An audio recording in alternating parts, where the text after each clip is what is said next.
Hey, thanks everybody for joining us today. Live Music Nation podcast, festival edition. Today we're with John Shelton with the Yiasou Greek Festival. Looking forward to this. John, thanks for joining us.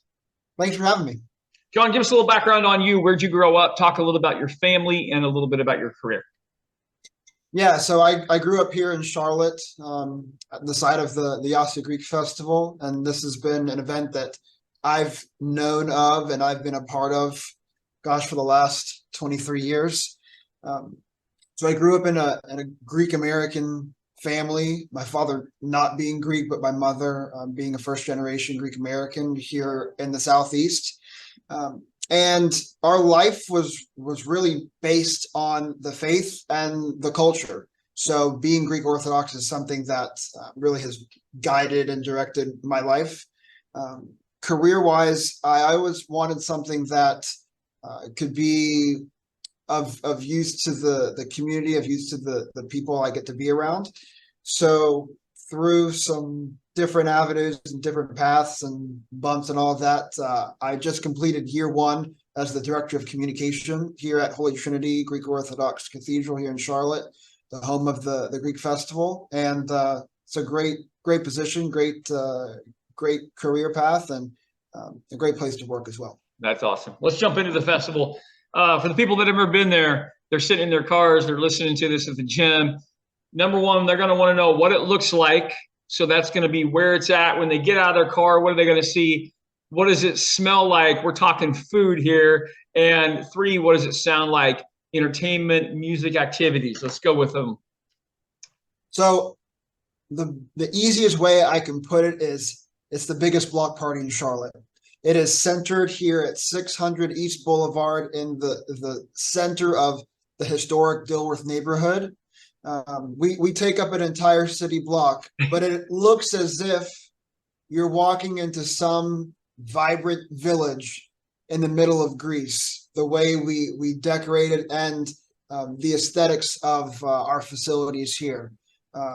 You're going to tell it's a party because you're going to have to park somewhere far away because we are located in a neighborhood. That's the coolness of this event. But our neighbors are really great people, and so you'll park somewhere underneath some big trees, and you'll walk to the festival just as if you're walking to some sporting event. And what you're going to see is quite literally probably the biggest cultural event here in Charlotte. People from 5 to 105 joining us for 3 days of incredible food and pastries and Greek beer and Greek wine. A lot of the food and pastries prepared by our own parishioners. And then you're going to know it's a Greek festival because you're going to hear music from any one of our 3 performing stages, where we've got 2 Greek bands and over 450 live traditional Greek dance performers. Wow. We boast the largest Greek folk dance program in the Western Hemisphere. So whether you're wanting to come for the entertainment, whether you're wanting to come for the food and the drink, or you're just coming to shop and have some fun, we've got everything for you. No, absolutely. How long has this event been going on? So this is our 45th festival, and it's also situated in the 100th year of our cathedral. So this year's event is going to be pretty special. Why? Why did this start? You know, this actually started as a one-night community event. People wanted some good food, some good pastries, some music, just for the opportunity to get together in fellowship. And then it began to expand because people would bring their friends. And it was a fundraiser, of course, for the church. But as more and more people who were not part of the church community began to come, then, they added a pastry sale. And then that grew and grew and grew. And someone said, I think we have something here. And then that small one-day event turned into 40 to 60,000 people coming through our facility over a 3-day period. Wow. Making us like top 5 Greek festivals in the United States. John, what's the best part of your position there? The best part of my position is I get to share the incredible things we're doing at this cathedral, the festival being one, with our community, sharing the stories, sharing the news. But the great thing about the festival part of my position is I get to share everything we're doing here at 600 East Boulevard with the rest of the Charlotte metropolitan community, which is really cool. And it's proper for us as Christians, because if we keep everything what we're doing just at 600 East Boulevard, then we're not doing our job. And the festival is such a great outreach opportunity for us. So it's this beautiful blend between living the faith, living the culture, but also being able to share it with people who might not even know what a Greek festival is, not even know what the Orthodox Church is. How do you maintain that balance of bringing on a non-believing person onto your campus without offending some of your families, your children? Do you ever run into that circumstance? There's a line in the Bible that we like to use a lot, and it's come and see. We're going to allow you the opportunity, anybody the opportunity, to walk onto our campus and enjoy what we have to offer. We're not forcing anything on you, but we're welcoming you to our home. Take what you want, ask questions, because I'm sure if I were in their shoes, I'd have a lot. But that's the easiest way to put it. It's just come and see.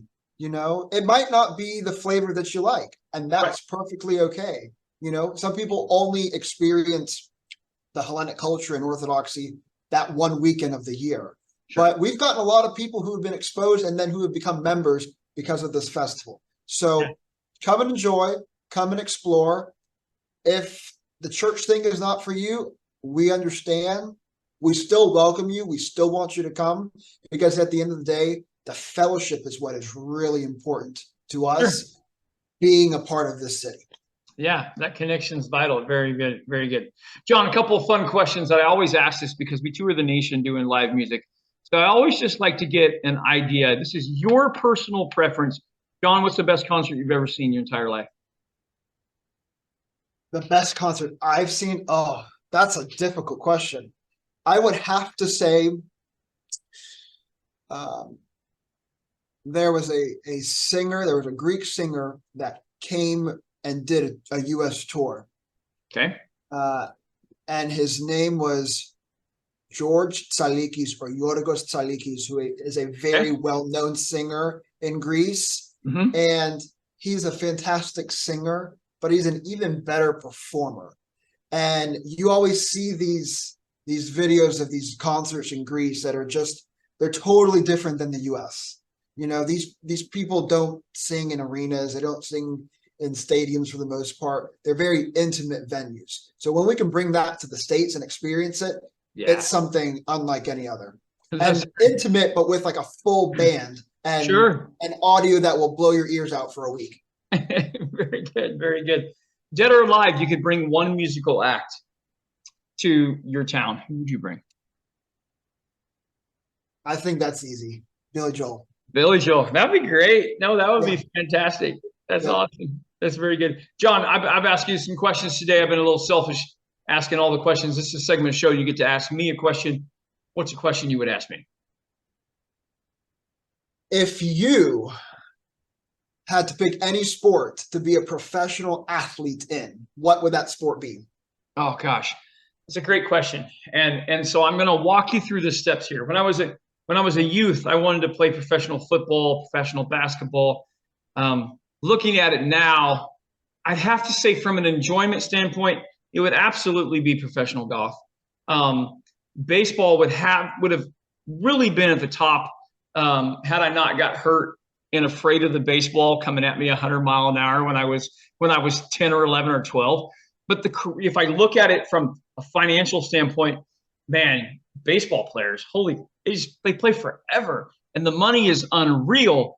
But their public exposure is a little bit lower, and that's a players union thing, and I get it. Golf, I enjoy golf more than anything as an adult, but as a youth, probably baseball or basketball. That's a great question. I've never been asked that. And I kind of had to walk myself through that. So that at this point in my life, golf, but when I was a youth, basketball, football, or baseball for sure. How about you, John? What would you say to that question? You know, the first response I feel like would be basketball because that was the main sport I played. Yeah.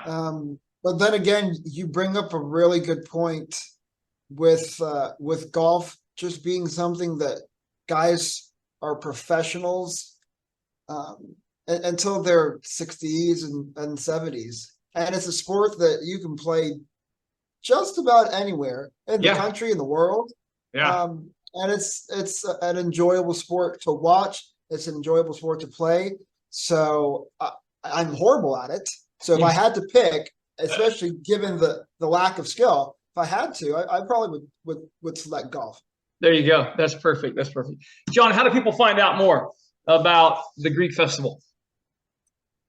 You got a few ways. One, visit our website, yiasoufestival.org, YIASOU festival.org. And then be sure to follow us on social. We've got Instagram, we've got Facebook, we're on TikTok as well. So get to know all that is the Yiasou Greek Festival, and we'll throw in some fun along the way. There you go. Love what you guys are doing for your community. Appreciate it. John, have a great day. Thanks, Jake. You're welcome. Well, baby, I'm on it with a bottle